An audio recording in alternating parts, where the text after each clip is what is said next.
Welcome back. I'm your host, Demetri Kelly. Whether it's the homeless or the homebound, Hattiesburg Christian Services helps to improve the lives of those around the Pine Belt. Here's reporter Malaysia Peters with the story. With the help of those around the community, Hattiesburg Christian Services is making a difference in the Pine Belt. And they make a real big difference in the community. Each year, they help people from around the area who find themselves unable to have access to basic needs such as a healthy meal. The organization functions as a place where those who have limited resources can come and eat a full-course meal 5 days a week. Christian Services feed almost 3,000 people a week, and head of the kitchen, Deborah Everett, says donations such as these are well needed. With the amount of people that the Christian Services feed, food donations aren't the only thing essential to keeping them working properly. According to worker Deborah Everett, volunteering at a young age is important. And I like having the young people here. They like doing what they do. They don't understand what's going on until they come in here. And they get excited and they want to come back. And that's the best part about it.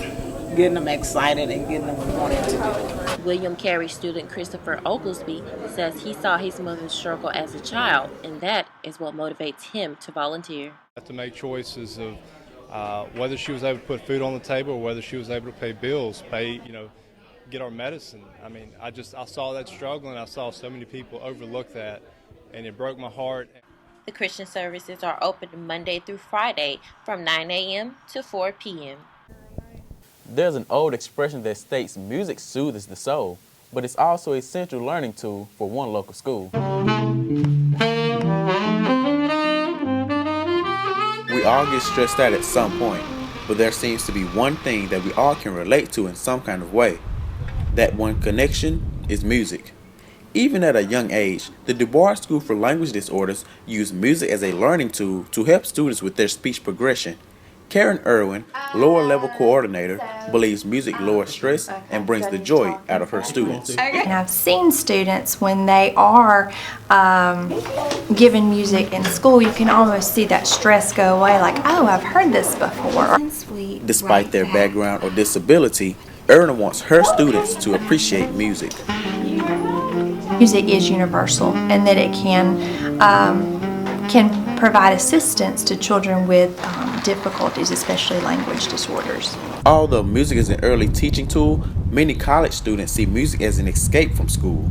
Nick Panella, who studies jazz at USM, thinks the social interaction of music is what takes the stress away. I think it relieves stress because it's a social interaction. And I think for a lot of people, social interaction, like positive social interaction, just leads to distressing effects, As a musician, Judson Wright feels a sense of relief when he listens to music. It's a way of expression, and when you express yourself, it tends to relieve tension that can build up. A local artist turns his artwork into recovery by partnering with South Central for Art of Healing. Hub City TV reporter Nikki Smith tells the story.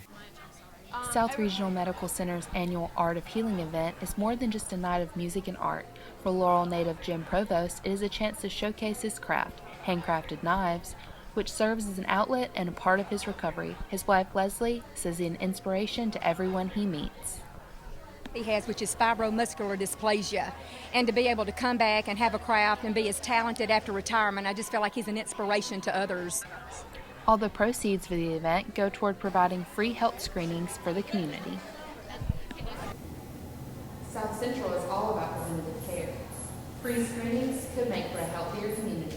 Director Becky Collins says the event is designed to promote health in the area while also giving artists such as Provost a chance to tell their stories. Healthcare it's so important, but it's also a financial burden for some because they can't afford it. So we're here to let them know that we want them to take that preventative step even when they don't feel like it's affordable. Collins added that early diagnosis is key to treating potentially serious conditions, which is why the bulk of the donations is spent on screenings. Over 300 attended the annual art auction, which featured pieces ranging from paintings to jewelry. The foundation raised over $21,000. For more information, visit the hospital website at scrmc.com.